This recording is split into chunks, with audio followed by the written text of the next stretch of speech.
انسان کے لیے کسی چیز کا بنا لینا بھی بڑا کمال ہوتا ہے، لیکن اس بنی ہوئی کو بچا لینا پھر اس سے بڑا کمال ہوتا ہے۔ تعلقات کا لگا لینا بھی کمال ہے، لیکن اصل ان کو نبھانا اس سے بڑا کمال ہے۔ انسان کا کسی چیز کا آغاز کرنا یہ بھی ایک مشکل کام ہوتا ہے، لیکن اس کی اصل ذمہ داری تب شروع ہوتی ہے جب اس نے اس کام کو اچھے طریقے سے اس کے انجام تک پہنچانا ہو۔ نیک اعمال کرنا بہت بڑی سعادت ہے، اور این سعادت بزور بازو نیست تا نہ بخشندہ خدائے بخشند۔ نیک اعمال کی سعادتیں بازو کی قوت سے نہیں ملتی، تبھی ملتی ہیں جب اللہ توفیق عطا کرتا ہے۔ نیک اعمال کر لینا بھی بڑا کمال ہے، بڑی ہمت ہے، اللہ کی بڑی توفیق ہے، لیکن پھر ان نیک اعمال کو بربادی سے بچا لینا یہ اس سے بھی بڑا کمال ہے۔ نیک عمل کرنا بڑا اعزاز ہے، لیکن اس سے بھی زیادہ ضروری یہ ہے کہ وہ نیک عمل رب کی بارگاہ میں قبول ہو، وہ اسے قبول بھی کرے۔ اگر تو وہ قبول کر لے پھر تو بڑی بات ہے، اور اگر وہ قبول نہ کرے معاذ اللہ تو پھر بڑی محنتیں بڑی کوششیں بعض اوقات رائے گاں جاتی ہیں۔ قبولیت شرط ہے۔ وہ کہا کرتے تھے حضرت سعدی کہ جسے پیا چاہے سوئی سواگن، جسے وہ کہہ دینا کہ قبول ہے دراصل اسی کا قبول ہے۔ میرے بھائی، آج جو میں آپ سے گفتگو کرنے لگا ہوں نا، اکثر تقریر ہوتی ہے تربیت کے لیے، ان لوگوں کے لیے جن کو توجہ دلانی ہوتی ہے کہ نیک اعمال کریں۔ آج میں نے تقریر کرنی ہے نیک لوگوں کے ساتھ۔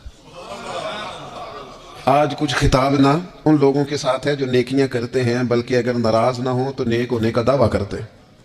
ان سے نیکی بڑا اعزاز ہے، لیکن بعض اوقات لوگ نیکی کر کے نا، محنت کر کے کوشش کر کے اسے ضائع کر لیتے ہیں۔ کچھ باتیں آپ کی خدمت میں کتاب و سنت سے عرض کرنی ہے کہ نیکیاں کی جائیں پھر ان کو سنبھالا جائے، ضائع ہونے سے بچایا جائے۔ یہ سرمایہ ہے آخرت کا، لیکن اگر یہ ضائع ہو جائے، جو آدمی محنت کر کے کوشش کر کے پیسے کماتا ہے نا، جد و جہد کر کے، وہ ایک روپیہ بھی پھر ضائع نہیں ہونے دیتا۔ وہ کہتا ہے میری جمع پونجی ہے، میں نے مشقت بڑی کی ہے، کیسے ضائع ہونے دوں؟ وہ احساس کرتا ہے، 100 دفعہ سوچتا ہے۔ جن لوگوں نے محنت کر کے نیکیاں کی ہیں وہ سب سے پہلے تو اپنے ذہن میں یہ بات بٹھائیں کہ جب بھی نیکی کرے نا، ساتھ اس کے قبول ہونے کی فکر بھی کریں۔ حضرت ابراہیم اللہ تعالیٰ کے وہ پیغمبر ہیں جنہیں رب کہتا ہے یہ نرے نبی نہیں، یہ میرے خلیل بھی ہیں۔ وَاتَّخَذَ اللَّهُ إِبْرَاهِيمَ خَلِيلًا، میں نے ابراہیم کو اپنا دوست بنایا ہے۔ اور پھر حضرت ابراہیم کے جو صاحبزادے ہیں نا جناب اسماعیل، وہ نرے نبی نہیں، وہ ساتھ ذبیح اللہ بھی ہیں۔ نبوت کی شان ہی بڑی وراء الورا ہے، لیکن ساتھ اللہ کی بارگاہ میں قربانی دینے والے دونوں نبی اور رسول ہو کر، پیغمبر ہو کر، خدا کے محبوب ہو کر، معصوم عن الخطا ہو کر اللہ کا گھر بناتے ہیں بیت اللہ۔ حضرت سیدنا اسماعیل علیہ السلام اینٹیں اٹھا اٹھا کے لاتے ہیں، جناب ابراہیم علیہ السلام ان اینٹوں کو لگاتے ہیں، کعبے کی دیواریں بلند ہو رہی ہیں، پر رب فرماتا ہے نبی ہو کے کام کر رہے ہیں، محبوب ہو کے کام کر رہے ہیں، لیکن بارگاہ چونکہ بہت بڑی ہے، مالک کی شان بہت بڑی ہے، اور چونکہ وہ بے نیاز ہے تے بے پرواہ نال یاری لا کے پیندے نہیں دکھ سہنے، چونکہ وہ بے نیاز ہے، بے پرواہ ہے، نبی پیغمبر رسول محبوب خلیل ذبیح ہو کر جب اس کریم کی بارگاہ میں خدمت کر رہے ہیں نا اس کے گھر کی، تو وَإِذْ يَرْفَعُ إِبْرَاهِيمُ الْقَوَاعِدَ مِنَ الْبَيْتِ وَإِسْمَاعِيلُ، رب فرماتا ہے جب ابراہیم اور اسماعیل بیت اللہ کی دیواریں بلند کر رہے تھے نا، کعبہ بنا رہے تھے، تو ساتھ ساتھ پتہ کیا کہتے تھے؟ ربنا تقبل منا، یا اللہ ہم سے قبول بھی فرما لے، مالک یہ ڈیوٹی نہ قبول کر لے، انک انت السمیع العلیم، بے شک تو سننے والا بھی ہے اور جاننے والا بھی، اللہ اسے قبول کر لے، نبی ہو کے، رسول ہو کے، پیغمبر ہو کے، قبولیت کا خیال۔ اور میرے سنگیو، شرط تو یہ ہے نا کہ وہ قبول بھی کرے۔ میرے رسول کریم صلی اللہ تعالی علیہ وسلم نے ہماری تربیت کی. حضور محبوب ہیں اور اس طرح کے محبوب ہیں کہ وَلَسَوْفَ يُؤْتِيكَ رَبُّكَ فَتَرْضَىٰ. رب کہتا ہے محبوب تجھے اتنا دوں گا تو اپنے رب سے راضی ہو جائے گا.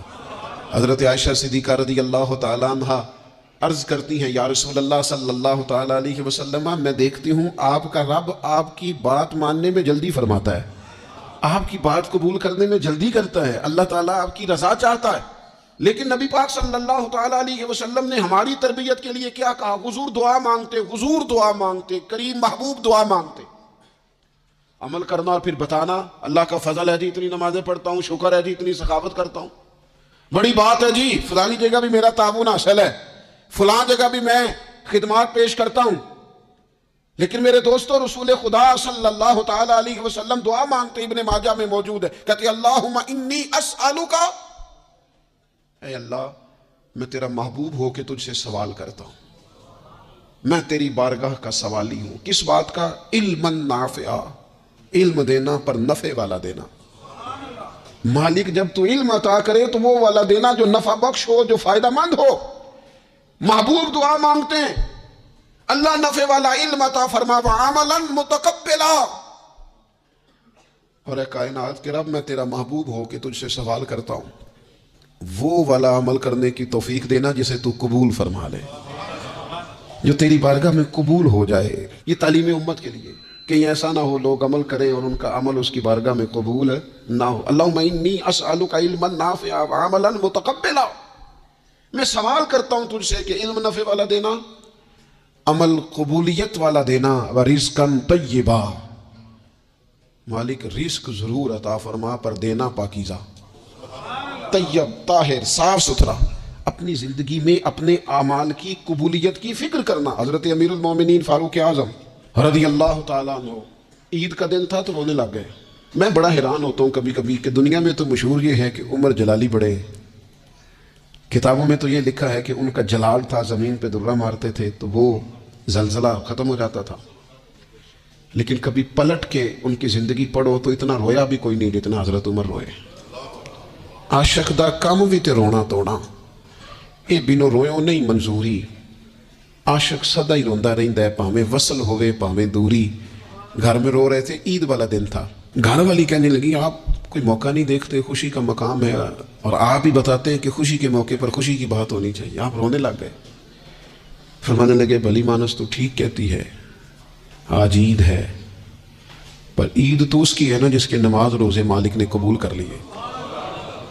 اس کو وہ کہہ دے تیری تراویحیں قبول ہیں, جسے وہ کہہ دے تیرا قرآن پڑھنا سننا قبول ہے, جسے وہ کہہ دے تیری سحری افطاری قبول ہے, اس کی عید ہے. لیکن مجھے تو ابھی پتہ ہی نہیں چلا کہ میری یہ چیزیں اس کی بارگاہ عالی مرتبت میں قبول بھی ہیں کہ نہیں. قبولیت کی فکر کرنا, قبولیت کا خیال کرنا, قبولیت کی بات کرنا. ہمارے استاد صاحب فرمایا کرتے تھے اور وہ رو پڑتے تھے یہ بات کرتے, فرمایا کرتے تھے میں دنیا کا وہ خوش نصیب آدمی ہوں جس کے استاد دنیا میں اس سے راضی گئے. فرماتے تھے میں وہ خوش بخت آدمی ہوں جس کے مرشد دنیا سے جب گئے تو مجھ سے راضی گئے. اور کہنے لگے میں خوش نصیب آدمی ہوں جس کے والد دنیا سے گئے تو دعائیں دیتے گئے. اور میں وہ خوش بخت آدمی ہوں کہ ماں جب جا رہی تھی تو میں اس کے پیروں میں بیٹھا تھا. میں وہ خوش نصیب ہوں. فرماتے تھے اماں جب دنیا سے تشریف لے گئی تو مجھ سے راضی تھی. فرماتے ہیں مجھے لگتا ہے, مجھے کرم پر امید ہے کہ رب رسول بھی مجھ سے راضی ہو جائیں گے. مجھے لگتا ہے یہ جو قبولیت ہے نا, قبولیت کہ وہ قبول کر لے, وہ قبول کر لے تو پھر تو بڑی بات ہے. لیکن اگر قبولیت نہیں تو پھر تو بھئی بڑے لوگ ہیں, بڑی باتیں ہیں, بڑے اعمال. اپنی زندگی میں کوشش کریں, کوشش کریں کہ ایسے اعمال کیے جائیں, ایسے کاموں کو کیا جائے جن سے نا وہ قبول کر لے. کچھ چیزیں وہ قبول کر لیتا ہے. اچھی نیت میں لپیٹ کر عمل کیا جائے تو قبول ہے, اور عمل کر کے نا پھر اس سے ڈرا جائے, پھر اس سے ڈرا جائے تو پھر قبول ہے. پھر خوف کیا جائے کہ چونکہ بارگاہ بڑی ہے تو پھر قبول ہے.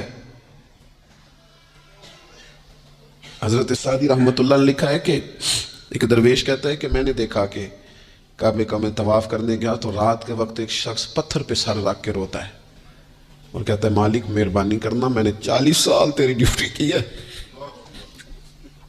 میری کو 2-4 دن کی قبول کر لینا، میں نے 40 سال تیری نوکری کی، قبول فرما لینا، قیامت میں رسوا نہ کرنا۔ وہ شخص کہتے ہیں، بزرگ کہتے ہیں، میں سمجھا کو بڑا گناہگار ہے،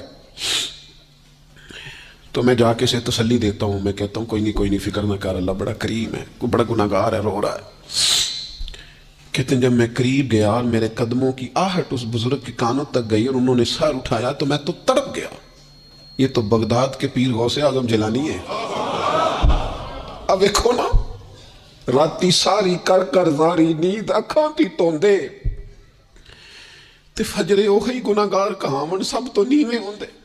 کہا میں نے 40 سال کی ہے تیری ڈیوٹی، تیرے دین کی نوکری، کو 2-4 دن کی، چل زیادہ نہیں، تو اسے قبول کر لینا تاکہ بات بن جائے۔ قبولیت کا خوف، قبولیت ہو جائے تو اچھی نیتیں، اچھے ارادوں کے ساتھ نیک اعمال، اور کچھ چیزوں سے بچا جائے، کچھ چیزوں سے بچا جائے تاکہ نیکیاں ضائع نہ ہو جائیں، بچا جائے۔ ایک تو اگر زبان بے قابو ہو نا، لفظ اگر آوارہ ہو، جملے اپنی مرضی کے نکلیں تو پھر نیکیاں ضائع ہو جاتی ہیں۔ اگر بہت بولنے کی عادت ہو اور جو مرضی کہہ دینے کی عادت ہو اور اپنے غصے پر کنٹرول کا مزاج نہ ہو تو پھر نیکیاں برباد ہو جاتی ہیں۔ کچھ لوگ ایسے ہوتے ہیں جو بڑے بہترین کام والے ہوتے ہیں لیکن ان کی زبان سے ڈر آتا ہے، ان کے جملوں سے خوف آتا ہے، ان سے محبت کا رشتہ ہوتا ہے، تعلق ہوتا ہے، لیکن ان کے ساتھ گزارا نہیں ہوتا، اس لیے کہ وہ نیک بھی ہیں، نمازی بھی ہیں، حاجی بھی ہیں، پرہیزگار بھی ہیں، لیکن زبان سے تیر برساتے ہیں۔ ان کے جملے نہیں ہوتے، ان کے نشتر ہوتے ہیں جو دلوں کو گھائل کرتے۔ ایسا آدمی اپنی نیکیاں ضائع کر بیٹھتا ہے۔ بڑے بڑے جملے بولنا مسلم شریف میں موجود ہے، نبی اکرم صلی اللہ تعالی علیہ وسلم نے فرمایا ایک شخص نے قسم اٹھا کے کہا تھا اللہ فلانے کو معاف نہیں کرے گا، تو فرماتے ہیں رب کریم نے فرمایا یہ کون ہے جو میرے اوپر قسمیں اٹھاتا ہے، اسے جا کے کہہ دو۔ وہ بظاہر جسے گناہگار سمجھ کے تو نے کہا تھا نا اللہ اسے معاف نہیں کرے گا، جا اسے کہہ دو میں نے اسے معاف کر دیا ہے۔ اور یہ جو تو حاجی نمازی نیک پرہیزگار بنا پھرتا تھا اور قسمیں اٹھاتا تھا رب فلانے کو معاف نہیں کرے گا، اسے کہو تیرے سارے عمل برباد کر دیے، نئے سرے سے عمل کرنا شروع کر، تیری ساری پچھلی نیکیاں ضائع کر دی۔ تو کون ہوتا ہے قسمیں اٹھا کے کہنے والا، زبان کو کنٹرول نہ رکھنے والا میرے بندوں کے بارے میں؟ اور ٹھیک ہے آپ داڑھی والے ہیں، ٹھیک ہے آپ پگڑی والے ہیں، ٹھیک ہے آپ مسواک کرتے ہیں، ٹھیک ہے آپ نماز پڑھتے ہیں، لیکن علم پڑھے دا مان نہ کریے مت آکھی میں پڑھیا، او تے جبار کہار کہاوے متے روڑ دیوی دودھ کڑیا۔ آپ نیک ہے تو اس کا مطلب ہے آپ کو جس کو مرضی گناہگاری کا آپ سرٹیفکیٹ جاری کرتے پھریں گے؟ آپ نمازی ہیں تو آپ باہر نکل کے جنت کی ٹکٹیں بانٹیں گے؟ آپ سخی ہیں تو آپ کہتے پھریں گے فلانا دیتا کچھ نہیں، فلانا بانٹتا کچھ نہیں؟ کس نے اختیار دیا؟ اللہ کے بندوں پر جرت کا اختیار کس نے دیا؟ وہ جی فلانا اگر بخشا گیا تو میں بھی بخشا جاؤں گا، یہ بات کرنے کی اجازت کس نے دی؟ فلاں قوم اگر جنت میں چلی گئی تو پھر ہم نہیں روکے جائیں گے؟ اتنی بڑی جرت، اتنی بڑی بات! تو کون ہوتا ہے رب کی جنت اور کے بارے میں فیصلے کرنے والا؟ ایک ذات ہے جو کسی کے لیے جنت کا فیصلہ کرتی ہے اور کسی کو دوزخ کی سزا سناتی ہے، وہ مدینے والے رسول کی ذات ہے۔ باقی کسی کو یہ حق حاصل نہیں ہے کہ وہ کسی کے بارے میں یہ فیصلہ کرے کہ اللہ اسے معاف نہیں کرے گا۔ تو کون ہوتا ہے؟ تیری حیثیت کیا ہے؟ وہ پیر ہو، وہ مولوی ہو، وہ مفتی ہو، وہ کوئی بھی ہو، رب سب پر کرم فرمانے والا ہے۔ کسی کو اجازت نہیں کسی کے بارے میں یہ ڈگری جاری کرنے کی، کسی کو اجازت نہیں۔ لہذا یہ کمزور باتیں کرنا، یہ کچی باتیں کرنا اور جناب نیکی کر کے تو پھر بڑے بڑے بول بولنا کس نے اجازت دی؟ میں ممبر پہ بیٹھا ہوں اور مجھے سالوں بیت گئے تبلیغ کا کام کرتے، میں ایسے لوگوں کو جانتا ہوں جن کا بالکل نام نہیں آتا لیکن انہوں نے اپنی زندگی میں کروڑوں روپے راہ خدا میں خرچ کیے، ان کا کہیں ذکر نہیں، کہیں انہوں نے تذکرہ نہیں کیا، لیکن وہ ہر روز رات کو اٹھ کے تہجد پڑھتے ہیں۔ انہوں نے کبھی کسی کو نہیں بتایا، لیکن جب وہ اپنی تسبیح نکالتے ہیں تو انہیں توفیق دیتا ہے کائنات کا مالک کہ پڑھ میرے رسول پہ درود پاک، اور وہ لاکھوں کی تعداد میں پڑھ گزرتے ہیں، انہیں توفیق دی ہے رب نے، لیکن انہیں اپنی زبان سے یہ باتیں کبھی بیان نہیں کی۔ میں جانتا ہوں ایسے لوگوں کو میرے عزیزوں، اپنی زندگی میں بڑا بول نہیں۔ ایک بڑی نیک خاتون ہے، پاک باز ہے، حضور علیہ السلام کی بارگاہ میں حاضر ہیں، تو انہوں نے صرف اتنا لفظ کہہ دیا کہ یہ فلانی بی بی کا قد چھوٹا ہے، حالانکہ یہ کوئی بڑی بات نہیں، لوگ کہہ دیتے ہیں۔ اور ہمارے ہاں تو جب کوئی تنقید کرنے پہ آتا ہے تو جو من میں آتا ہے کہہ دیتا ہے، یہ جی اس بی بی کا قد چھوٹا ہے، اتنے لفظ کہہ دیے۔ تو نبی اکرم صلی اللہ تعالی علیہ وسلم نے فرمایا یہ جو تم نے بات کی ہے نا، اگر تمہارے یہ جملے میں میٹھے پانی والے سمندر میں ڈال دوں تو وہ سمندر کڑوا ہو جائے گا۔ تم نے کسی پر تنقید کی، کسی کے قد پر اعتراض کیا، یہ تعلیم امت کے لیے حضور نے بات ارشاد فرمائی، ورنہ وہ خاتون ان کی تو بڑی عظمت ہے، لیکن رسول اللہ صلی اللہ تعالی علیہ وسلم نے ہمیں بتایا، ہمیں سمجھایا، ہمیں سکھایا کہ تم اپنے بول کی وجہ سے، اپنے لفظوں کی وجہ سے اپنی نیکیاں ضائع نہ کر بیٹھنا، دعوے نہ کرتے پھرنا زندگی میں کہ میں نے یہ کر دیا، میں نے وہ کر دیا، میں نے بڑے انقلاب برپا کر دیے، اور جی اللہ کا فضل ہے جی، اللہ نے بڑی توفیق دیا جی، ڈیرے پہ بڑے لوگ روٹی کھاتے ہیں جی، دسترخوان میں نے لگایا ہوا ہے جی، فلانے کے ساتھ بھی میں، او بس کر یار، تو کسی کو کیا دے سکتا ہے، یہ دیکھ تو دینے والا تو کریم رب ہے، تو 100 کو دے کے 200 کو دے کے بتاتا ہے، وہ پتہ نہیں کس کس کو عطا فرماتا ہے۔ حضرت ابراہیم خلیل علیہ السلام بغیر مہمان کے روٹی نہیں کھاتے تھے۔ ایک دن مہمان آیا، یہ نبیوں کی شان ہے، پیغمبروں کی شان ہے، ایک دن مہمان آیا تو فرمانے لگے بسم اللہ پڑھ، وہ کسی اور نظریے کا تھا، نہ پڑھ سکا، فرمانے لگے جا کہیں اور روٹی کھا لے، اگر نہیں پڑھتا تو اٹھ کے چلا گیا، تو رب کریم نے فرمایا خلیل کتنی عمر ہو گئی اس بندے کی، مالک بوڑھا ہو گیا ہے، فرمایا اس نے کبھی میرا نام نہیں لیا، میں نے تو ٹکر کبھی بند نہیں کیا، میں نے تو نہیں کبھی بند کیا، میں تو دیتا ہوں، عطا کرتا ہوں۔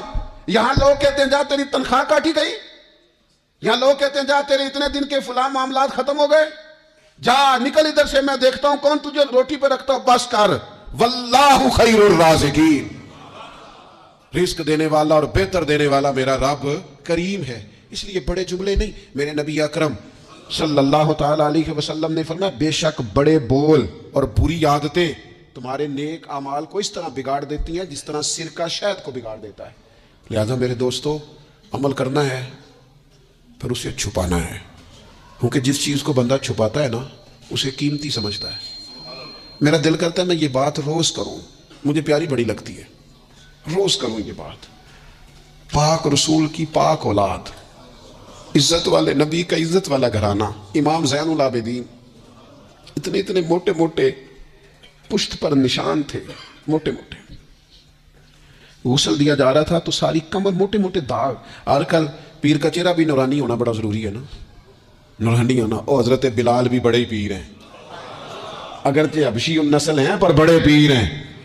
لہذا یہ کچھ چیزیں ایسی ہیں جو لوگوں نے اپنی مرضی سے طے کر لی ہیں، اس میں شک نہیں کہ حضور نے فرمایا ہے کہ جسے دیکھ کے رب یاد آئے وہ اللہ کا ولی ہے، لیکن صرف گورے رنگ دیکھ کے رب یاد نہیں آتا، رنگ سانولا بھی ہو پر رب کے انوار برس رہے ہوں تو رب یاد آ ہی جاتا ہے۔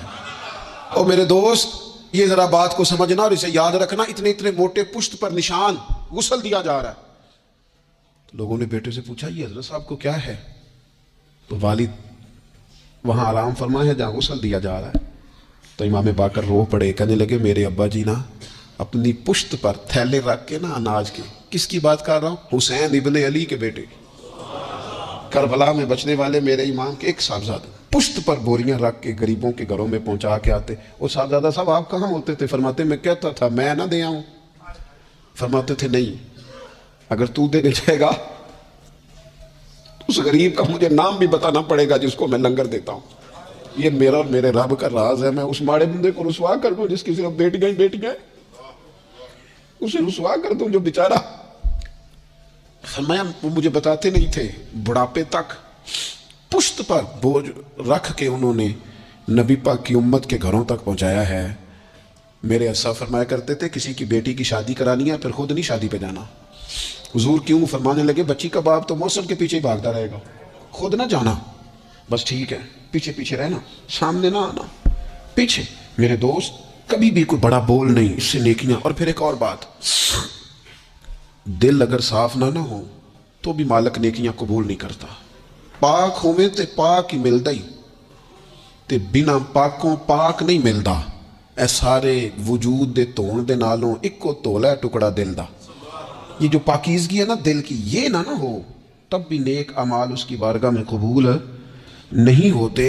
نیک اعمال کی قبولیت کے لیے دل کا صاف ہونا، کشادہ ہونا، کھلا ہونا، یہ بھی ضروری ہے۔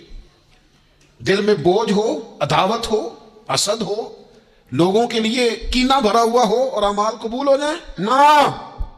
اس کریم کے کچھ فیصلے ہیں، وہ اعمال کی قبولیت کے آداب بتاتا ہے۔ وہ کہتے ہیں میری مرضی سے کرو گے تو میں قبول کروں گا۔ حدیث پاک آپ کو صحیح مسلم میں ملے گی۔ نبی پاک صلی اللہ تعالی علیہ وسلم فرماتے سوموار اور جمعرات والے دن لوگوں کے اعمال اللہ کی بارگاہ میں پیش کیے جاتے ہیں۔ دو مسلمانوں کے، دو بھائیوں کے اعمال رب کی بارگاہ میں پیش کیے جاتے ہیں۔ اعمال ہیں، نیک اعمال ہے، نیکی ہے، نماز ہے، روزہ ہے، حج ہے، زکوٰۃ ہے، صدقات ہے۔ وہ نیک اعمال اللہ کی بارگاہ میں جمعرات اور پیر کو پیش کیے جاتے ہیں۔ رب کریم فرماتے ٹھہر جو ذرا ان کے اعمال کو روک دو۔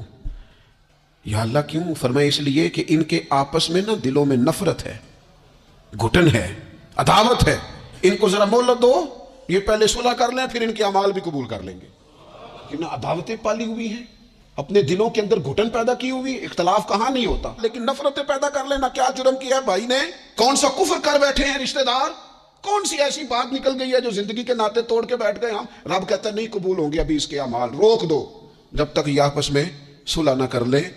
مسجد میں بھی پابندی سے آؤ، فجر کی جماعت بھی نہیں چھوٹنی چاہیے، جمعے والے دن بھی وقت پہ آؤ، لیکن اگر قبولیت کرانی ہے تو 20 منٹ نکال کے نا اس رشتہ دار کے گھر بھی چلے جاؤ جس سے ناراضگی چل رہی ہے۔ تھوڑا سا نا ادھر بھی ایک چکر لگاؤ، اس لیے کہ وہ کہتے ہیں قبول ہی تب کرنا ہے، پہلے یہ والا کام کر، لیکن اندر عداوت سے بھرا ہوا ہو، سینہ بھوک سے بھرا ہوا ہو، تو پھر اس کی روشنی میں جو اعمال کیے جائیں وہ قبول نہیں ہوتے۔ قرآن مجید فرقان حمید نے ایک اور وجہ بھی بیان کی ہے، فرمایا نہیں قبول کریں گے۔ امام شافعی سے ایک بندے نے کہا میرا دل کرتا ہے میں کچھ لوگوں پر خرچ کروں پر مجھے کوئی مستحق بندہ نہیں ملتا، تو امام صاحب ہنس پڑے، کہنے لگا جی آپ ہنسے کیوں؟ فرمانے لگے تو جو کچھ اللہ نے تجھے دیا ہے تو اس کا مستحق تھا، تو حقدار تھا۔ جب رب نے تجھے بغیر حساب دیا ہے تو اللہ کے بندوں کو ٹٹولتا پھرتا ہے؟ تو کہتا ہے پتا کروں یہ حقدار ہے کہ نہیں، اور تو اس کے رستے میں بے حساب دے، رب بھی تجھے بے حساب ہی عطا فرمائے گا۔ تو ڈھونڈتا ٹٹولتا پھرتا ہے۔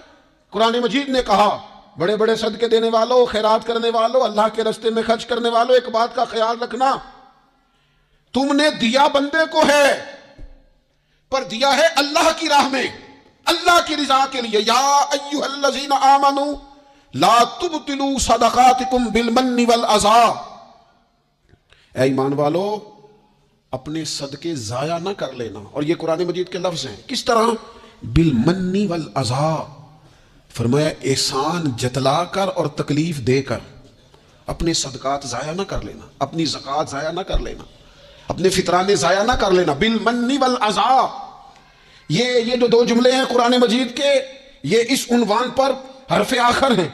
جب بندہ کسی کو احسان جتلا دیتا ہے تو تکلیف خود بخود ہو جاتی ہے۔ بالمن والاذی، تم نہ احسان جتلا کر، والاذی اور تکلیف دے کر اپنے صدقات کو ضائع نہ کر لینا، احسان نہ جتلانا۔ تمہارے صدر الشریعہ بدرو طریقہ مولانا امجد علی صاحب اعظمی رحمۃ اللہ لکھا ہے، اگر تمہارے بھائی علیحدہ ہے اور وہ کمزور ہو گیا، اسے زکوٰۃ لگتی ہے، بہن غریب نہیں ہے، ماڑی ہے، اسے زکوٰۃ لگتی ہے۔ ماموں میں، چاچوؤں میں، ادھر ادھر اگر کوئی غریب ہے قریبیوں میں اور مستحق ہے زکوٰۃ کا، تو فرماتے ہیں اسے بتاؤ نہ کہ میں تمہیں زکوٰۃ دے رہا ہوں، اس کے گھر جاؤ، اسے کہنا یہ میری طرف سے بچوں کے کپڑے لے لینا، اسے کہنا یہ پیسے میری طرف سے بچوں کی عیدی ہے، مٹھائی کا کہہ کے دے آؤ، اسے بتانا نہ، کیوں کہ اسے تکلیف ہوگی۔ احسان جتلا کر تکلیف نہ دو، ماڑا تو پہلے بڑی تکلیف میں، غریبی نے تو بذات خود بڑی آزمائش پیدا کر دی ہے۔ سب روگاں دا روگ محمد جس دا نام غریبی، یہ کنڈ ولا کے لنگ جاندے نہیں، رشتے دار، قریبی، یہ تو بذات خود ایک آزمائش ہے۔ مزید تکلیف نہ دو کسی کو۔ احسان جتلاتے ہو، بتاتے ہو، فوٹو بازی کرتے ہو، دعوے کرتے پھرتے ہو۔ سنیں صحیح مسلم میں حدیث ہے، نبی اکرم صلی اللہ تعالی علیہ وسلم نے اتنا سخت حکم بیان فرمایا، حضور فرمانے لگے اللہ تعالیٰ قیامت کے دن 3 قسم کے لوگ ایسے ہیں، نہ ان سے کلام کرے گا، نہ انہیں پاک فرمائے گا، نہ ان کی طرف نگاہ ہی کرے گا۔ یا رسول اللہ صلی اللہ تعالی وسلم جلدی بتائیے یہ کون ہے؟ تو حضور فرمانے لگے ایک وہ شخص جو تکبر کے طور پر، دل میں تکبر ہو، تکبر کے طور پر اپنی تہمت کو یا اپنی شلوار کو ٹخنوں سے نیچے لٹکائے کہ پتہ چلے میرے پاس بڑا کپڑا ہے، تکبر کے طور پر۔ اور دوسرا حضور علیہ الصلوۃ والسلام نے فرمایا جھوٹی قسمیں کھانے والا بندہ۔ اور تیسرا حضور فرماتے ہیں جو احسان جتلاتا ہے نا، نہ رب کریم اس کی طرف نگاہ کرم کرے گا، نہ اسے پاک کرے گا، نہ قیامت کے دن اس سے کبھی کلام فرمائے گا۔ ایسے لوگوں کی نیکیاں اللہ قبول نہیں فرماتا۔ اور ایک حدیث پاک اور سنیے، صحیح بخاری میں موجود ہے، اللہ کے پیارے رسول صلی اللہ تعالی علیہ وسلم، یہ اگر ناراض نہ ہوں تو نوجوان ذرا غور کریں میری بات پر۔ میں ظاہر ہے معاشرے کا حصہ ہوں، سوسائٹی میں رہتا ہوں، کچھ چیزوں کو میں قریب سے جانتا ہوں۔ پتہ ہے بندہ نیک کون ہوتا ہے؟ جس کی تنہائی نیک ہوتی ہے، جو اکیلے میں نیک ہوتا ہے، تنہائی جس کی پاک صاف ہوتی ہے، اصل میں وہ بندہ نیک ہوتا ہے۔ ہمارے ہاں نا بالخصوص نوجوان نسل سے کہوں گا، تمہارے پاس سہولت آئی ہے موبائل کی، تمہارے پاس سہولت آئی ہے انٹرنیٹ کی، لیکن دیکھنا اس کی وجہ سے کہیں تمہاری تنہائی ناپاک نہ ہو جائے۔ دیکھنا اس کی وجہ سے کہیں تمہارا وہ اکیلے میں جو تمہارا رب رسول سے رشتہ جڑنا چاہیے تھا، سجدے کا نور ہونا چاہیے تھا، اچھی منصوبہ بندی کرنی چاہیے تھی، وہ میلا کچیلا نہ ہو جائے۔ تنہائی جس بندے کی پاک ہوتی ہے وہ نیک ہوتا ہے۔ محفل میں تو ساری اچھی اچھی باتیں کرتے ہیں، محفل میں تو سارے لوگ ہی نیک ہوتے ہیں۔ یہ صحیح بخاری میں حدیث ہے، نبی اکرم صلی اللہ تعالیٰ علیہ وسلم نے فرمایا میں اپنی امت کے کچھ ایسے لوگوں کو جانتا ہوں جو قیامت کے دن تہامہ پہاڑ کے برابر نیکیاں لے کے آئیں گے۔ تہامہ پہاڑ تھا ایک بڑا سفید رنگ کا، اس پہاڑ کے برابر وہ نیکیاں لے کے آئیں گے، لیکن فرمایا اللہ تعالیٰ ان کی نیکیوں کو ہوا میں اڑا دے گا۔ حضرت ثوبان رضی اللہ تعالیٰ عنہ نے عرض کی یا رسول اللہ صلی اللہ تعالیٰ علیہ وسلم ہمیں یہ معاملہ کھول کر بیان کر دیں۔ حضور علیہ الصلوۃ والسلام فرمانے لگے وہ راتوں کو عبادت بھی کرتے ہیں، اللہ کی بارگاہ میں بھی حاضر ہوتے ہیں، لیکن فرمایا ان لوگوں کا مسئلہ یہ ہے، ان کا نقصان یہ ہے، گھاٹا اور خسارہ یہ ہے کہ جب وہ اکیلے ہوتے ہیں تو رب کی حرمتوں کو پامال کرتے ہیں، دین کی حدوں کو توڑتے ہیں، تنہائیوں میں رب کی نافرمانی کرتے ہیں۔ نتیجہ کیا نکلتا ہے کہ وہ جو لوگوں کے بیچ نیکیاں کی ہوتی ہیں، نمازیں پڑھی ہوتی ہیں، عبادتیں کی ہوتی ہیں، صدقات کی ہوتے ہیں، وہ بھی ضائع ہو جاتے ہیں۔ اگر یہ لوگ اپنی تنہائی پاک کر لیں تو ان کی باقی ساری عبادتیں بھی محفوظ ہو جائیں گی۔ اپنی تنہائی پر توجہ دیں، اپنی بالخصوص نوجوانوں، میری آپ سے بڑی درد مندانہ اپیل ہے، اپنی تنہائی میں نا رب کی بارگاہ میں حاضر ہو، اچھے ارادے کرو، اچھی منصوبہ بندی کرو، لمبی دعائیں مانگو۔ اکیلے جب ہو تو پھر نہ وضو کر کے رسول پاک کی بارگاہ میں درود و سلام پڑھو، دلوں کو قوت ملے گی، حافظے مضبوط ہوں گے، تمہارے چہروں پر روشنی آئے گی۔ حضور علیہ السلام نے فرمایا شراب جو ہے نا یہ ناپاکی کی جڑ ہے، فرمایا جس نے شراب کو پیا 40 دن تک اللہ اس کی عبادت قبول نہیں فرمائے گا۔ اور حضور علیہ الصلوۃ والسلام فرماتے ہیں اگر کوئی اس حال میں مرا کہ اس کے پیٹ میں شراب تھی تو وہ جاہلیت کی موت مرا ہے۔ جس طرح جاہلیت میں لوگ مرتے تھے، مجھے بتائیے ایک دفعہ پیے تو 40 دن تک نماز قبول نہیں ہوتی، تو جو عادی ہو خدا را اپنے بچوں کی نگرانی کرے، اپنے دائیں بائیں غور کرے، یہ بہت بڑی مصیبت ہے۔ حضرت مولا علی شیر خدا فرمایا کرتے تھے دریا میں اگر شراب کا قطرہ گرے اور پھر وہ دریا خشک ہو جائے اور پھر نیچے سے گھاس اگائے اور پھر میرا گھوڑا اگر وہ گھاس کھا لے تو میں اس گھوڑے پر سواری بھی نہیں کروں گا، اتنی زیادہ یہ ناپاک ہے، پلید ہے کہ میں اس گھوڑے پر نہیں بیٹھوں گا۔ اس سے احتیاط کی جائے۔ اور پھر میرے نبی اکرم صلی اللہ تعالیٰ علیہ وسلم نے فرمایا 3 طرح کے لوگ ایسے ہیں کہ ان کی نمازیں ان کے کانوں سے اوپر نہیں جاتی، اللہ تعالیٰ کی بارگاہ تک عرش تک پہنچنا تو دور کی بات، کانوں سے اوپر نہیں جاتی۔ 3 قسم کے لوگ ہیں۔ ایک تو حضور فرماتے ہیں بھاگ جانے والا غلام، اس دور میں لوگ غلام خریدتے تھے، جو بھاگ گیا اس کی نماز کانوں سے اوپر تک نہیں جاتی۔